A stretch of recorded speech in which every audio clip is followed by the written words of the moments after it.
এই জন্য হযরত ওমর ফারুক রাদিয়াল্লাহু তাআলা আনহু বলেছেন, মান ইতাজ্জা বিমাকানিহি ফালইয়ানজুর ইলা ফিরআউন ওয়া মান ইতাজ্জা বিমালিহি ফালইয়ানজুর ইলা কারুন ওয়া মান ইতাজ্জা বিনাসাবিহি ফালইয়ানজুর ইলা আবি লাহাব ইন্নামাল ইজ্জাতু বিত্তাকওয়া ওয়া তিলকাল জান্নাতু আল্লাতী নুরিসু মিন ইবাদিনা মান কানা তাকিয়া।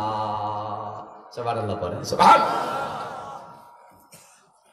ফারুক আজম ওমর বলেছেন, যদি তুমি ক্ষমতা পাইয়া মনে করো সফল হইয়া গেছো, এমপি হইয়া সফল, মন্ত্রী হইয়া সফল, চেয়ারম্যান হইয়া তুমি সফল, কমিশনার হইয়া তুমি সফল, সবাই তোমার সালাম দেয়, দেখলে সেলুট দেয়, তুমি মনে মনে তো আমি সফল, আমি তোমাকে বলতে চাই তাহলে ফেরাউনের দিকে তাকাও, ক্ষমতা ছিল কিন্তু সে ব্যর্থ। তার লাশ যদি খোলা ময়দানে পাবলিকে পাইতো, স্যান্ডেল দিয়া পিটাইতো।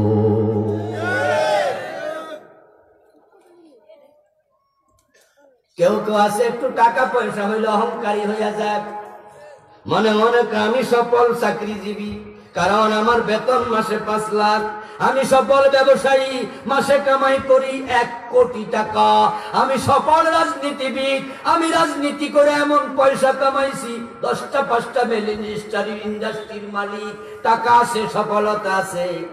তুমি যদি তাই মনে করো, হযরত ওমর বলেন, তাহলে কারুনের দিকে একটু তাকায়া দেখো। পৃথিবীতে কারুনের মতো ধনী একটা মানুষও নেই। সূরাতুল কাসাসে আল্লাহ বলেন, আতাইনাহু মিনাল কুনুজ, আমি কারুনের জন্য গুপ্তধনের ভান্ডারগুলো খুলে দিয়েছি। কারুনের মালামাল রাখতো যেই লকারের মাঝে, টাকা পয়সা রাখতো সিন্ধুক আলমারির মাঝে, আল্লাহ সূরাতুল কাসাসে কোরআনের বলেন, ওই চাবি বহন করার জন্য একদল লোক থাকতো, চাবির ভারে যাদের গর্দান নিয়ে যেত। কারুনের কি পরিমাণ সম্পদ, কি পরিমাণ জায়গা জমিন ছিল, কল্পনা করতে পারবেন না। আমি কারুনের জায়গাটা দেখার জন্য গিয়েছিলাম, কায়রো থেকে কয়েকশো মাইল দূরে। জায়গাটার নাম হলো ফাইয়ুম। ফাইয়ুম নামক জেলায় কারুনের সে বহায়রায় কারুন, প্রাইভেট কার নিয়ে গেলাম, চলতে থাকলাম আধা ঘন্টার বেশি। একটা লেকের পাশ দিয়া পাকা রাস্তা, চলতে চলতে 30-40 কিলো যাওয়ার পরে থামলাম মাঝখানে। কিছু নৌকার মাঝি পেলাম, যারা ওখানে নৌকা চালায়, টুরিস্টদেরকে বিভিন্ন সফর করায়, এদিক সেদিক নিয়ে কিছু কামাই করে জীবন বাঁচায়। নেমে প্রশ্ন করলাম, আর কত দূর আছে ওইদিকে?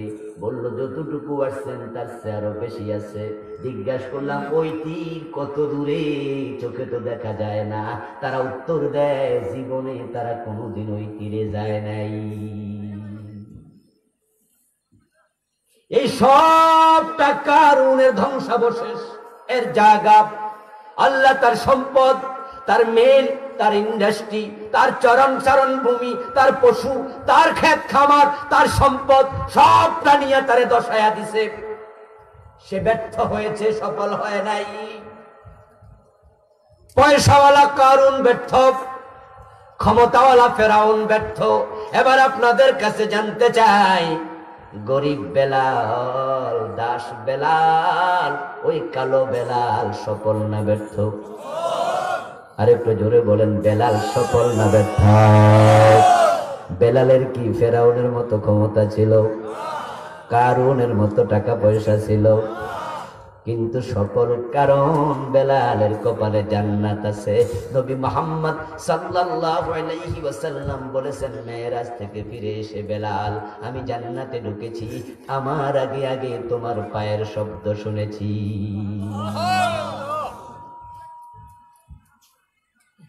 আল্লাহর হাবিবের ইন্তেকালের পরে বেলাল চলে গেছেন মদিনা ছেড়ে বহু দূরে। ওনার বক্তব্য ছিল, যে শহরে রাসূল নাই ওই শহরে বেলাল থাকতে পারে না, কারণ আমার আযানের পরে রাসূল ইমাম হতেন, এখন ইমামের জায়গা রাসূল নাই। মাঝে মাঝে রাসূলকে সালাম দেওয়ার জন্য তিনি মদিনায় আসতেন। ওনার জীবনী লিখেছেন ডক্টর আব্দুল মাহবুব স্যার। বইয়ের নাম আসহাবে রাসূলের জীবন কথা। ৬ষ্ঠ খণ্ড পর্যন্ত ছিল। কয় মাস আগে ৭ম খণ্ড বের হয়েছে। পড়ার মতো বই, সংগ্রহে রাখবেন। বাংলা ভাষায় সাহাবীদের জীবনীর উপরে এসছে চমৎকার বই আর দ্বিতীয়টা। ওনার জীবনী পড়লে পাবেন হযরত ওমরের সময় যখন হযরত বেলাল মাঝে মাঝে মদিনায় আসতেন, রাসূলকে সালাম দিয়া ওমরের দরবারে যেতেন। হযরত ওমর বেলালকে দেখে বসা থেকে দাঁড়াইয়া যেতেন, গায়ের চাদর টানতে টানতে ঘরের দরজা পর্যন্ত দৌড়াইয়া যেতেন, বলতেন আতানা সাইয়্যিদুনা বেলাল, আমাদের নেতা বেলাল এসেছে। হযরত ওমর অদ্য দুনিয়ার নেতা, বেলাল ওমরেরও নেতা। তোমার কপালে জান্নাত নাই, তুমি ব্যর্থ। কপালে জান্নাত আছে, তুমি সফল। আর সফল জান্নাতওয়ালা হতে চাইলে শর্ত মুমিন হতেই হবে। কাদ আফলাহাল মুমিনুন, মুমিনই সফল হয়। যার অন্তরে সরিষা পরিমাণ ঈমান থাকবে, আল্লাহ তাকে চিরস্থায়ী জাহান্নাম দেবেন না, একদিন না একদিন তাকে জান্নাত দেবেনি। সহিহ মুসলিমে এসেছে, সুনান তিরমিজিতে এসেছে, রাসূলুল্লাহ বলেন ইন্নী লা আরিফু মান ইয়াদখুলুল জান্নাতা আখিরা, ইন্নী লা আরিফু মান ইয়াখরুজু মিনান নারি আখিরা, ফাইন্নাহু ইয়াকুনু হুমামা ইয়াখরুজু মিনান নারি হাবওয়া। বিশ্বনবী বলেন সব মানুষের পরে যে জান্নাতে ঢুকবে আমি নবী মুহাম্মদ তাকে চিনি। ওই লোকটা জাহান্নামে জ্বলতে জ্বলতে অঙ্গার হয়ে যাবে, তারপরে জান্নাত পাবে। আল্লাহ তাআলা কোন একদিন ঘোষণা করবেন, ও ফেরেশতারা আখরিজু মিনান নার মান কানা ফি কলবিহি মিসকালু হাববাতিন মিন ঈমান। জাহান্নামে ঢোকো, ও জাহান্নামের ফেরেশতারা, যার অন্তরে সরিষা পরিমাণ ঈমান আছে তাকে ও জাহান্নাম থেকে বের করে নিয়ে আসো। সাধারণ ক্ষমা করবেন আল্লাহ, সাধারণ ক্ষমা। পৃথিবীর বিভিন্ন দেশের রাজা বাদশারাও মাঝে মাঝে কয়েদিদেরকে সাধারণ ক্ষমা করে দেয়। ঈদের আগে দেখবেন পত্র পত্রিকা আসে, প্রেসিডেন্টের স্পেশাল অর্ডারে এতজন কয়েদিকে মুক্ত করা হলো। আদালতের রায় কি আছে আর দেখা দরকার নাই, প্রেসিডেন্টের স্পেশাল পাওয়ার সংবিধানে দেয়া আছে, ওইটার বলে তিনি এতজনরে মুক্ত করে দিচ্ছেন। স্বাধীনতা যুদ্ধের পরে বঙ্গবন্ধু শেখ মুজিবুর রহমান একটা সাধারণ ক্ষমা করছে, জানেননি আপনারা? কিন্তু আজকে তার সন্তানেরা, তার পরবর্তী প্রজন্ম ক্ষমা ভুইলা গেছে। এটা উদারতা নয়, উদারতা নয়। ক্ষমা করতে শিখো, কারণ তুমি যদি ক্ষমা করো আকাশওয়ালা তোমাকে ক্ষমা করবে, তুমি যদি জুলুম করো আকাশওয়ালা তোমাকে ছাড়বে না। আল্লাহ তাআলা বলবেন জাহান্নাম থেকে সাধারণ ক্ষমা দিয়ে আমি ছেড়ে দিলাম, সব মুমিনরে বের করে আনো। ঈমানওয়ালা হওয়া লাগবে, ঈমান না থাকলে ক্ষমা। জাহান্নামের ফেরেশতারা ঢুকবে, পুরা জাহান্নামে তন্ন তন্ন করে সব মুমিনকে ছেড়ে দেবে। এবার এসে আল্লাহ তাআলার কাছে বলবেন, আল্লাহ জাহান্নামে আর কোন মুমিন নাই। আল্লাহ তাআলা বলবেন, না না, তোমাদের রিপোর্ট সঠিক না, এখনো জাহান্নামে একজন মুমিন আছে। আমি কোন ঈমানওয়ালারে জাহান্নামে রেখে জাহান্নামের দরজা চিরকালের জন্য বন্ধ করব? তাকে বের করে আনো। ফেরেশতারা জাহান্নামে ঢুকে তন্ন তন্ন করে খোঁজাখুঁজি করে এসে বলবে, আল্লাহ আমরা পাই নাই। জাহান্নামের প্রধান ফেরেশতা মালিককে আল্লাহ ডেকে বলবেন, মালিক তুমি আসো। জাহান্নামের দিকে কান পেতে শোনো কি আওয়াজ আসছে।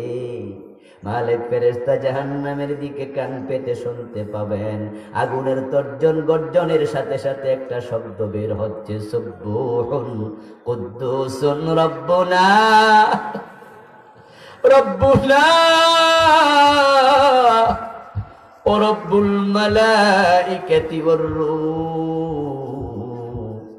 আল্লাহ বলবে, দেখো জাহান্নামের আগুনও আমার রব্বুনা বলে ডাকছে। আমার তাসবিহ পড়ছে আমার বান্দা, সেই মানওয়ালা তারে বের করে আনো। শব্দ অনুসরণ করে মালিক ফেরেশতা জাহান্নামের ভিতরে ঢুকবেন, কিন্তু যে জায়গা থেকে শব্দ আসে তাকায়া দেখবেন সেখানে কোনো মানুষই নাই, শুধু জাহান্নামের কিছু কীট পতঙ্গ পড়ে আছে। এবার মালিক ফেরেশতা কীট পতঙ্গ গুলো সরাইয়া দেখতে পাবেন, কীট পতঙ্গের তলায় একটা আল্লাহর বান্দা কালো অঙ্গারের মতো কালা হইয়া গেছে, জ্বলতে জ্বলতে। বুঝাই যায় না এটা মানুষ, তবে তার সেজদার জায়গাটা আগুন খায় নাই।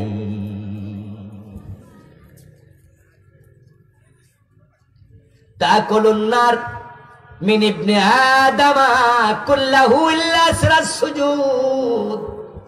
রাসূলুল্লাহ বলেন, আদম সন্তানের পুরা দেহ আগুন খাইয়া অঙ্গার বানাবে, তবে সেজদার জায়গাটা খাবে না। তাকে ধরে ফেরেশতা মালিক টেনে তুলে বসাবে, বসাইয়া এবার বলবে, তোমাকে জাহান্নাম থেকে মুক্তি দিয়েছেন কে? কথা বলেন। মুক্তির খবর শুনলে তো সে খুশিতে লাফ মাইরা উঠটা দৌড় মারার কথা, কিন্তু বিশ্ব নবী বলেন সে দৌড় মারবে দূরের কথা, দাঁড়ানোর ক্ষমতাও তার নেই। জাহান্নামের আগুনে জ্বলতে জ্বলতে কালো অঙ্গার জীর্ণ শীর্ণ, একবারে এতটা দুর্বল দাঁড়াতেও পারে না, বের হতে চায়। ইয়াখরুজু মিনান নারে হাবওয়া, সে তার পাছার উপরে, নিতম্বের উপরে, ব্যাক সাইডের উপরে ভর দিয়া ক্রলিং করতে থাকবে, হামাগুড়ি দিয়া দিয়া জাহান্নাম থেকে বের হবে। সে বের হওয়ার সাথে সাথে জাহান্নামের দরজা বন্ধ হবে, কোনদিন আর খোলা হবে। ফেরেশতারা এবার তাকে দেখায়া দেবে, ওই তো জান্নাত, জান্নাতে যাও। সে ক্রলিং করতে করতে জান্নাতের দরজার দিকে যাবে। জান্নাতের ফেরেশতারা বলবে, এই দেহ নিয়ে জান্নাতে ঢোকার অনুমতি নেই। সে বলবে, আমার আল্লাহ কইছে জান্নাতে ঢুকতে। ফেরেশতারা বলবে, তাই নাকি? তাহলে তুমি ওই যে একটা ঝর্ণা দেখা যায়, ওই ঝর্ণার মাঝে, কূপের মাঝে একটু গোসল করে আসো। জান্নাত জাহান্নামের মাঝখানে একটা ঝর্ণা থাকবে, এটার নাম নাহারুল হায়াত। ফেরেশতা দেখাই দেওয়ার পরে সে ক্রলিং করতে করতে যাবে। রাসূলুল্লাহ সাল্লাল্লাহু আলাইহি ওয়াসাল্লাম বলেন, ওই কূপের মাঝে সে ডুব দেবে, ডুব দিয়ে মাথা তোলার সাথে সাথে জান্নাতি সুঠাম দেহের অধিকারী যুবকে পরিণত হয়ে যাবে। এবার ফেরেশতারা তাকে বলবে, আসো জান্নাতে। সে জান্নাতে ঢুকবে।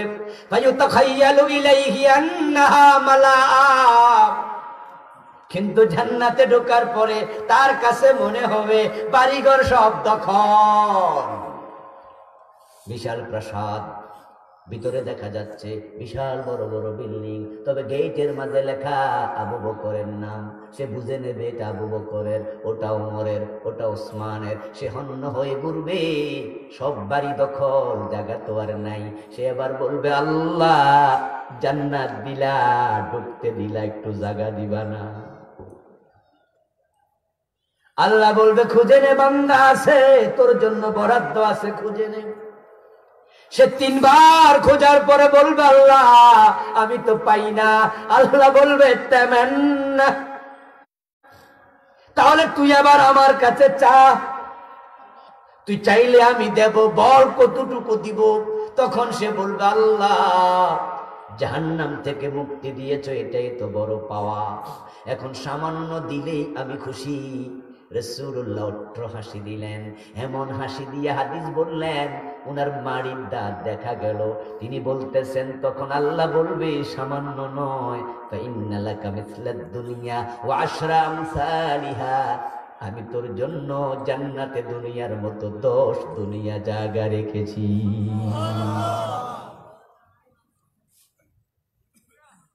ও বান্দা, এটার নাম সফলতা। এমন জান্নাত আমি বানাইছি, সেখানে তুমি যা পাইবা, যা চাইবা তাই পাইবা।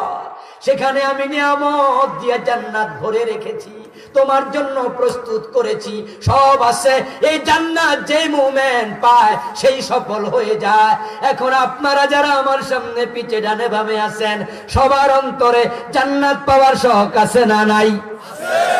পেতেই হবে, কোনো কথা নাই।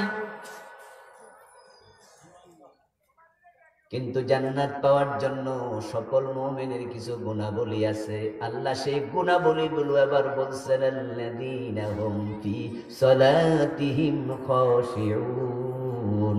শুধু মুমিন দাবি করলে চলবে না, সকল মুমিনের পরিচয় তারা নামাজের মাঝে বিনয়ী হবে। এখন নামাজে বিনয় তো দূরের কথা, নামাজ পাওয়া যায় না। এখন নামাজ হয়ে গেছে নফল, মনে চাইলে পড়লাম, মনে না চাইলে।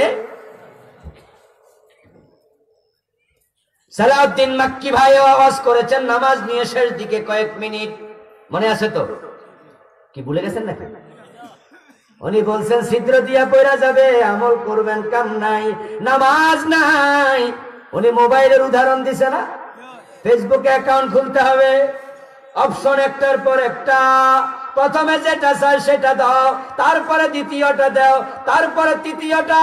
ফেসবুকে গেলে নতুন কোন গুগল অ্যাকাউন্ট করলে নেক্সট নেক্সট নেক্সট শব্দ।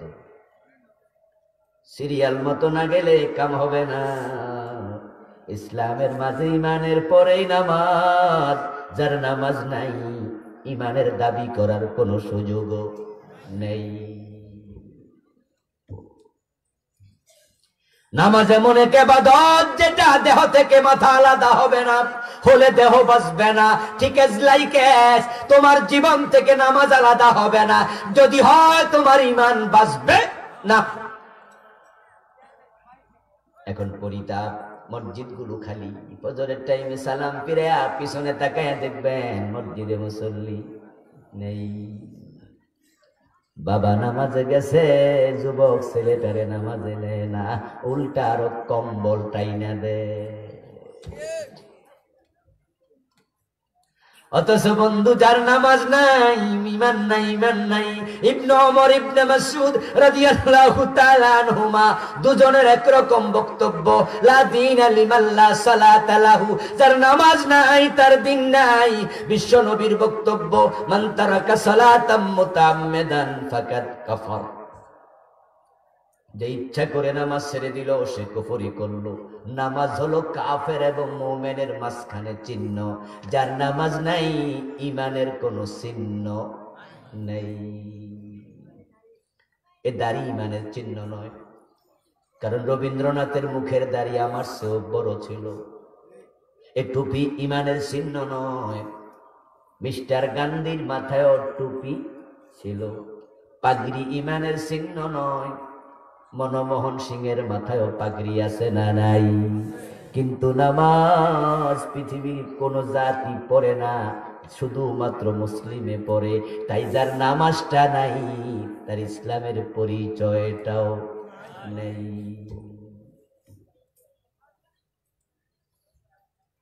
আল্লাহর হাবিব সাল্লাল্লাহু আলাইহি ওয়াসাল্লামের জন্য বলতেন, ইন্না বাইনাল মারই ওয়াল কুফরি তারকাস সালাহ। যখন কোন ব্যক্তি নামাজ ছেড়ে দেয়, সে কুফরির মাঝে চলে যায়। আজকে পরিতাপের সাথে বলা লাগে, এমন মসজিদও পাওয়া যায় যে মসজিদে জুমার দিন ছাড়া মুসল্লি যায় না। কোরবানির ঈদের বাজারে যাবেন, দেখবেন বাজারে গরু কেনার লোকের অভাব নাই। হাইয়া আলাস সালাহ বলে আসরের আযান হয়, মুসল্লির নামাজের খবর নাই। গরু কিনতে কিনতে আসর শেষ, গরু বাড়ি নিতে নিতে মাগরিব শেষ, ঈদের দিন গরু জবাই করতে করতে জোহর শেষ, ওয়াজিব নিয়ে ব্যস্ত, ফরজের খবর নেই। যদি ইসলামে আইন থাকতো গরু জবাই করতে পারবা কোরবানের দিন, কিন্তু গোস্ত খাইতে পারবা না, তাহলে বোঝা যাইতো কে কয় টাকা দিয়ে গরু কিনে।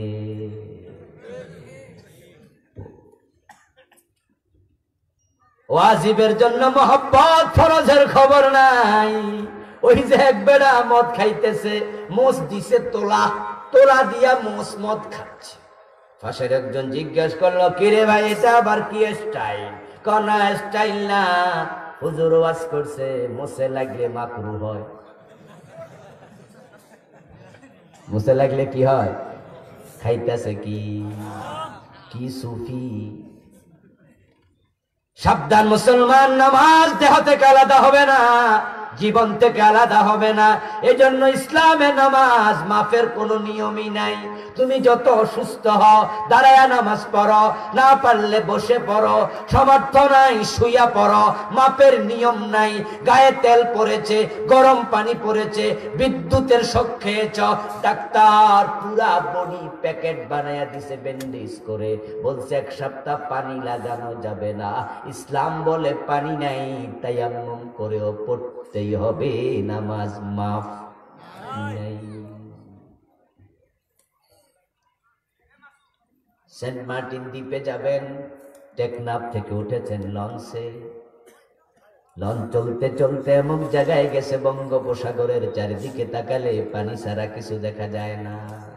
ওখানে যদি লঞ্চটা ডুবে যায়, আপনি জীবন বাঁচানোর জন্য সাঁতার কাটতে হবে, এটাই তো নিয়ম। সাঁতার কাটতে কাটতে তীরের সন্ধানে আছেন, হুঁশ আছে, এখনো বেহুশ নন, চোখে দেখতে পাচ্ছেন, আসরের টাইম যায়, সূর্য ডুবে যায়। শরীয়তের বিধান হলো হুঁশ যদি থাকে, সাঁতার কাটতে কাটতে ইশারায় হলো আসর পড়তে হবে, তখনও মাপ নেই।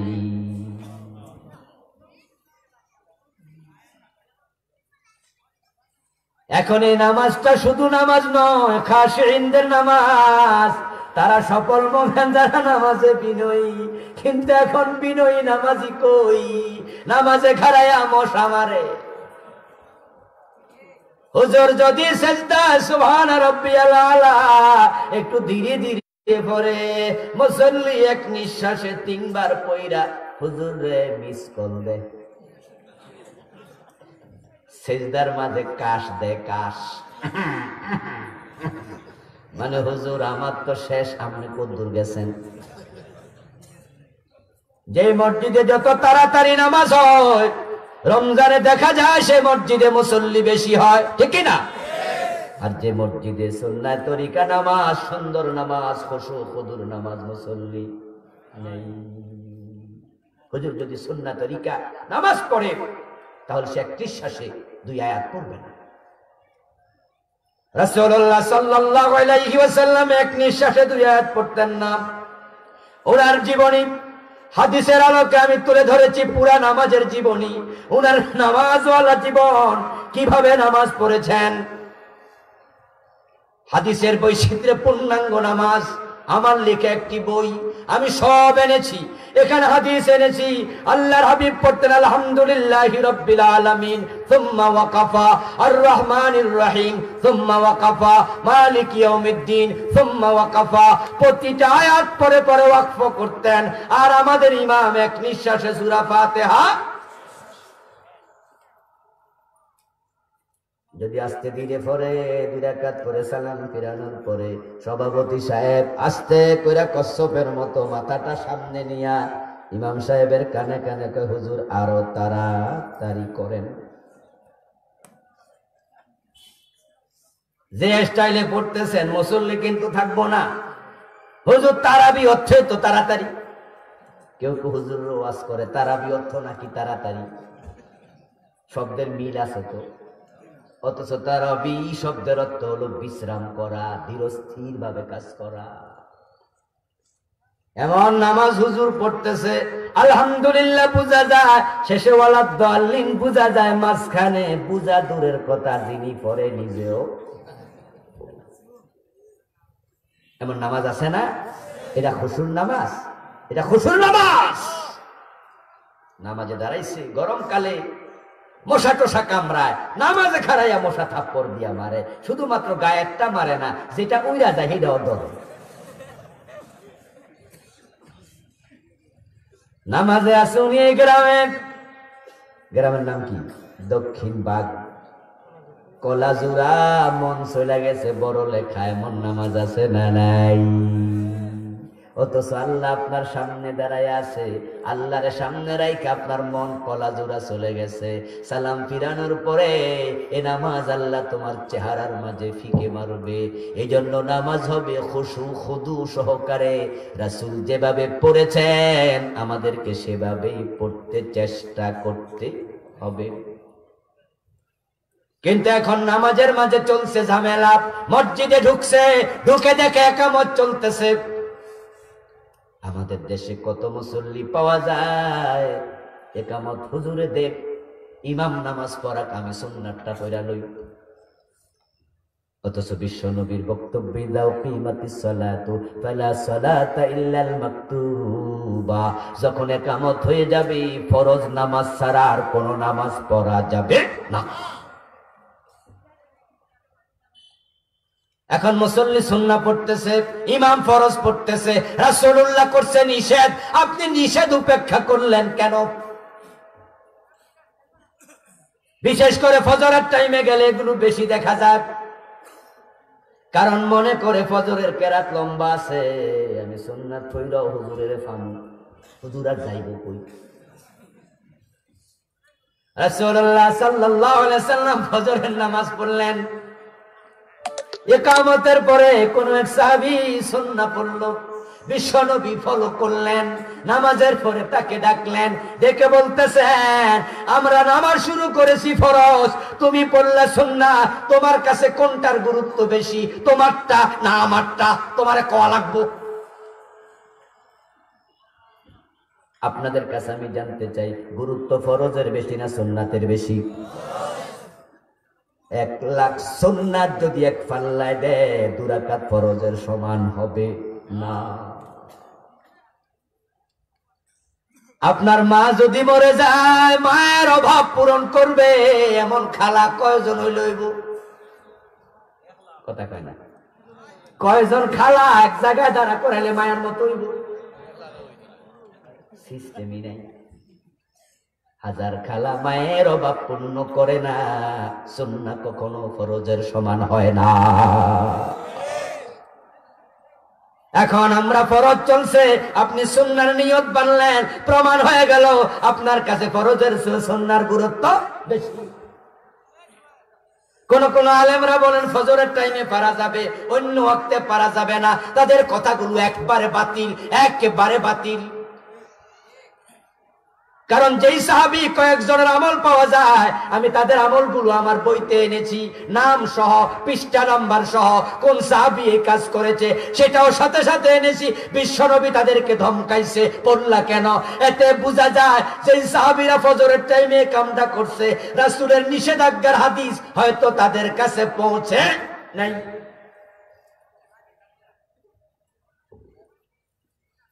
মসজিদে ঢুকে আমরা চান্স পাই, বসে যাই, হুজুর ওয়াজ করতেছে, গল্প করতেছে, আমরা হুজুরের গল্প ওয়াজ শুনতেছি, বসে গেলাম মসজিদে ঢুকেই। অথচ রাসূলের বক্তব্য, ইদা দাখালা আহাদুকুমুল মসজিদা ফালা ইয়াজলিস হাত্তা ইউসাল্লি রাকাতাইন, তোমাদের কেউ যখন মসজিদে আসবে 2 রাকাত না পড়ে বসতে পারবা না। কোন কারণে রাসূলের সুন্নাহর বাহিরে চলে গেলেন? তারপরে নামাজে দাঁড়াইছে, নামাজের 2 জনের মাঝখানে আদাব ফাঁকা, 1 বিগত ফাঁকা। এখন তো করোনার কারণে হইয়া গেছে 3 ফুট। বাজারে করোনা নাই, গার্মেন্টসে করোনা নাই, লোকাল বাসে করোনা নাই, সব করোনা মসজিদে ঢুকছে। আল্লাহর হাবিব নামাজে দাঁড়ায়া তিনি বলতেন, একামত হওয়ার পরে, একামত দেওয়ার পরে বলতেন মুসল্লিদের দিকে তাকায়া, সাদ্দুল খালাল তারাসসু, তোমরা মিলে মিলে দাঁড়াও, তোমরা দুইজনের মাঝে ফাঁকা রাখিও না, কারণ আমি তোমাদেরকে সামনে থেকে যেমন দেখি পিছন থেকে তেমন দেখি। আমি দেখতে পাই তোমরা মাঝখানে ফাঁকা রেখেছ, শয়তান বকরির বাচ্চার সুরত দইরা দুইজনের ফাঁকায় ঢুকেছে। নামাজের মাঝে দাঁড়াবেন, তারপরে নামাজে দাঁড়ায় নামাজ শুরু করবেন কেমনে? বাংলাদেশে শুরু হয় ইন্নী ওয়াজ্জাহতু ওয়াজহিয়া লিল্লাযী, মুসাল্লার দোয়া দিয়া, অথচ রাসূলের হাদিস নামাজ শুরু হবে তাকবীরে তাহরিমা দিয়া। قال النبي صلى الله عليه وسلم تحريمها التكبير والتحليلها التسليم। বিশ্ব নবী জীবনে কোনদিন তাকবীরে তাহরিমার আগে ইন্নী ওয়াজ্জাহতু পড়েন নাই, মাঝে মাঝে পড়েছেন। এটা ওই কিতাবে এনেছি, তিরমিজি থেকে রিওয়ায়াত এনেছি, আবু দাউদ থেকে এনেছি। মাঝে মাঝে ইন্নী ওয়াজ্জাহতু তিনি পড়েছেন, তবে তাকবীর দেওয়ার পরে। আপনি সুন্নাহর বাহিরে চলে যাচ্ছেন, কে অধিকার দিয়েছে? আপনি যখন ইহরামের কাপড় পরেন তখন টুপি আর মাথায় দেন না, সাদা দুইটা কাপড় পরেন। আপনাকে যদি বলে টুপি মাথায় দেন, আপনি কইবেন না রাসূল দেয় নাই, আমি দিব না। ইহরামের কাপড় পরার পরে আপনাকে কেউ যদি 1000 টাকা 5000 টাকা দিয়ে একটা পাঞ্জাবি কিনে কয় এটা গায়ে দেন, আপনি বলবেন না এটা দিব না, রাসূল দেয় নাই। তো রাসূলের মতো হজ হবে, রাসূলের মতো যাকাত হবে, নামাজটা মন মতো হবে। কত রকমের ঝামেলা নামাজে লাগাইয়া দিছেন। কথা ছিল ইন্নাস সালাতা তানহা আনিল ফাহশাই ওয়াল মুনকার, নিশ্চয় নামাজ অন্যায় থেকে ফিরাবে। কিন্তু আমাদের মুসল্লি নামাজ পড়ে সুদেও টাকা লাগাচ্ছে, নামাজ পড়ে ঘোষ খায়, এমন নামাজি আছে না নাই? নামাজ পড়ে মালে বেজাল দেয়, ওজনে কম দেয়, এমন আছে না নাই? নামাজ পড়ে পরের জমি দখল করে, নিজের ভোট তার সম্পদটা দেয় না, বউয়ের মহারানাটা দেয় না, এমন স্বামী নামের আসামিও আছে না নাই? আজকের মাহফিলে নাই, বউয়ের মহারানা দেয় না এমন 2-4 জন স্বামী আছে কিনা? পরের হক রাখছো কেন? বউয়ের হক, বোনের হক দেও না কেন? নামাজ পড়ে সুদে টাকা লাগাচ্ছ, অন্যায় থেকে তোমার নামাজ তোমাকে ফিরায় না, কারণ তোমার নামাজটা রাসূলের নামাজের মতো হয় না। তারাবি পড়তে হবে কিভাবে? ঈদের নামাজ পড়তে হবে কিভাবে? জুমার নামাজ পড়তে হবে কিভাবে? শাস্ত্রের নামাজ পড়তে হবে কিভাবে? ইত্যাদি বিষয়। সালাম ফিরানোর পরে কাজ কি? তাশাহুদে আঙ্গুল রাখার নিয়ম কি? হাতটা কিভাবে রাখবে? আমাদের দেশে 199 জন মানুষ, 1-2 জন বাদ যাবে, সবাই হাত দুইটা এইভাবে রেখে দেয়। অথচ এইভাবে নামাজের তাশাহুদে হাত রাখা যাবে না, এটা সুন্নাহ না। সুন্নাহ হচ্ছে বাম হাত সোজা থাকবে, ডান হাত এভাবে থাকবে। রাসূল সাল্লাল্লাহু আলাইহি ওয়াসাল্লাম নামাজে তাশাহুদে বসার সাথে সাথে ডান হাতের আঙ্গুলকে 53 বানাতেন। সহিহ বুখারীর riwayat, মুসলিমের riwayat। আরবি 53 মানে এটা। শাহাদাত আঙ্গুল তুলে ধরতেন, মধ্যমা এবং তর্জনী, আপনার মধ্যমা এবং বৃদ্ধাঙ্গুল, তর্জনী আঙ্গুল, কি জানি বৃদ্ধাঙ্গুল, এ দুটাকে এভাবে করতেন, তর্জনী তুলে ধরতেন। এই চিহ্নটা হলো 5, এটা হলো 3-এর চিহ্ন 53। পুরাটা নামাজে হাত এভাবে থাকবে। একটি হাদিসে পাওয়া যায় রাসূল মাঝে মাঝে আঙ্গুল নাড়তেন, আর একটা পাওয়া যায় নাড়তেন না। কিন্তু আমরা সবাই সোজা করে রাখি, তারপরে লা ইলাহা বলে তুলি, ইল্লাল্লাহ বলে টুপ করে নামাই। আল্লামা আলবানী রাহিমাহুল্লাহ বলেছেন এই পক্ষে একটা হাদিসও, টোটাল নামাজটা সুন্নাহর ভিতরে আনা লাগবে। সালাম ফিরে মুনাজাত শুরু, রাসূল পড়তেন আল্লাহু আকবার, 3 বার পড়তেন আস্তাগফিরুল্লাহ, 33 বার সুবহানাল্লাহ, 33 বার আলহামদুলিল্লাহ, 34 বার আল্লাহু আকবার পড়তেন, আল্লাহুম্মা আনতাস সালাম ওয়া মিনকাস সালাম। তারপর আয়াতুল কুরসি পড়তেন। এগুলো হাদিসে আছে না নাই? তো আপনাদের কি খবর? সালাম ফিরে আল্লাহুম্মা আমিন, ওই তাসবিহগুলো ইমামও পড়ে না, মুসল্লিও পড়ছে না। এই জন্য আমি আপনাদের অনুরোধ করব, সুন্নাহর দিকে ফিরে আসতে হবে। খুশুওয়ালা নামাজ লাগবে। নামাজ যখন খুশুওয়ালা হবে তখন তোমার জীবন থেকে অন্যায় কমতে থাকবে। তারপরে যাকাত দিতে হবে, লজ্জাস্থান হেফাজত করতে হবে, ওয়াদা রক্ষা করতে হবে। সূরাতুল মুমিনুনের প্রথম 10টি আয়াতে আল্লাহ 7টা গুণাবলী বলছে, অর্জন করবা, হাসতে হাসতে আল্লাহর জান্নাতে চলে যাইবা। এই গুণাবলী আল্লাহ অর্জন করার তৌফিক দিন, বলেন আমিন। সম্মানীয় ভাইয়েরা, এই বইটি গত ডিসেম্বরে প্রকাশিত হয়েছে, স্টেজে এসেছে। যারা নিতে চান নেবেন। বিশেষ করে ওলামায়ে হযরতকে বলবো, আপনাদের খুব খুব কাজে লাগবে। দলিল ভিত্তিক একটি বই, বিদাতের উপর একটি আছে। দোয়ার পরে ইনশাআল্লাহ স্টেজে পাবেন। সভাপতি সাহেব যদি কোনো কথা বলতে চান, সভাপতি সাহেব কিছু বলবেন, তারপরে আমরা দোয়ার দিকে যাব। কিছু বলবেন সভাপতি সাহেব? জি জি, কিছু বলুন।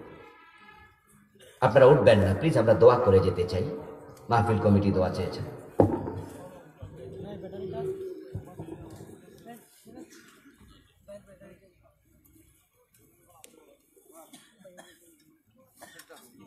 আসসালামু আলাইকুম ওয়া রাহমাতুল্লাহি ওয়া বারাকাতুহু। সম্মানিত আজকের সমাপনী অধিবেশনের আমার সম্মানিত মেহমান হযরত মাওলানা আবুল কালাম আজাদ সাহেব, মঞ্চে উপবিষ্ট আমার অনেক শ্রদ্ধেয় আমাদের ইসলাম প্রিয় নেতা জনাব এমদাদুল হক ভাই, আমার সামনে উলামায়ে কেরাম সহ শ্রোতামণ্ডলী, আমি আপনাদেরকে মুবারকবাদ জানাই। আজকের এই সমাপনী অধিবেশনে এই শীতের মধ্যে আমরা দীর্ঘক্ষণ উলামায়ে কেরামের পক্ষ থেকে কাছ থেকে আমরা কোরআন ও হাদিস অনেক শুনেছি। তারপরে আমরা সবাই মিলে আমল করার জন্য আমরা সচেষ্ট হব ইনশাআল্লাহ।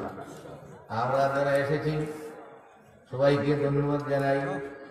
আর অত্র এলাকার যত মানুষ দূর থেকে বাইরে থেকে এসেছেন সবাইকে ধন্যবাদ জানাই। আজকে এই মাহফিলে এসে মাহফিলকে সাফল্যমণ্ডিত করেছেন। আপনাদের জন্য আল্লাহ পাক দুনিয়া আখিরাতে যাজা দান করেন।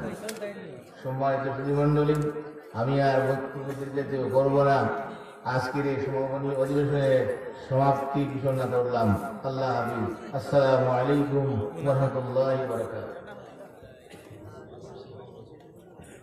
اللهم انت السلام ومنك السلام تباركت يا ذا الجلال والإكرام ربنا لك الحمد كما ينبغي لجلال وجهك وعظيم سلطانك والصلاة والسلام على نبينا محمد وآله وأصحابه أجمعين رب ارحمهما كما ربياني صغيرا আয় রব্বাল আলামিন, আমাদের জীবনের গুনাহগুলো মাফ করে দাও, আমাদের মাতা পিতার জীবনের গুনাহগুলো মাফ করে দাও, আমাদের সালাম তোমার বন্ধুর রওজা মুবারকে পৌঁছায় দাও।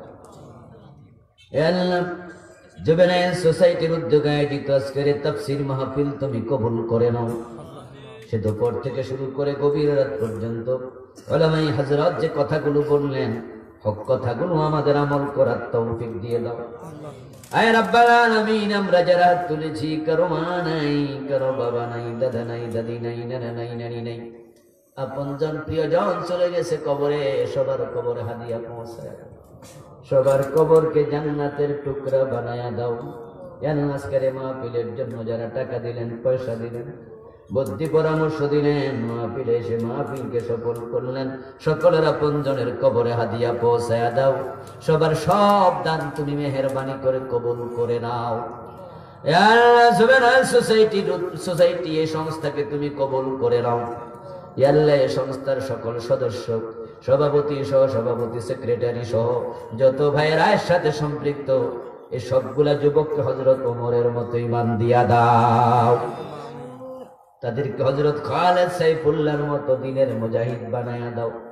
এই সংস্থার মাধ্যমে দেশ এবং জাতির বড় বড় খেদমত তুমি আদায় করে নাও।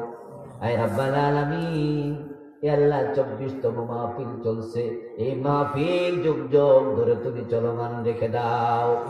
আয় রাব্বাল আলামিন, বিদেশ থেকে অনেক ভাইরা টাকা পয়সা দিয়েছেন, দোয়া চেয়েছেন, এ আল্লাহ যারা বিদেশ থেকে দোয়া চেয়েছেন সকলের মনের আশা পূরণ করে দাও, বিপদ মুসিবত থেকে মুক্ত করে দাও। এ আল্লাহ আজকের মাহফিলে সম্মানিত সভাপতি হুজুরের নেক হায়াত দারাজ করে দাও। এ আল্লাহ জুবেনাল, এ আল্লাহ সোসাইটি যারা বন্ধু বান্ধব আছে, হিতাকাঙ্ক্ষী আছে, সকলকে দ্বীনের জন্য কবুল করে নাও। এ আল্লাহ বাংলার জমিনে দ্বীন তুমি কায়েম করে দাও, আমাদেরকে ইসলামী আন্দোলনের কর্মী হয়ে কাজ করার তৌফিক দাও। এই জমিনে দ্বীনের বিজয় হয়ে গেছে, তাদেরকে মরার সুযোগ দাও।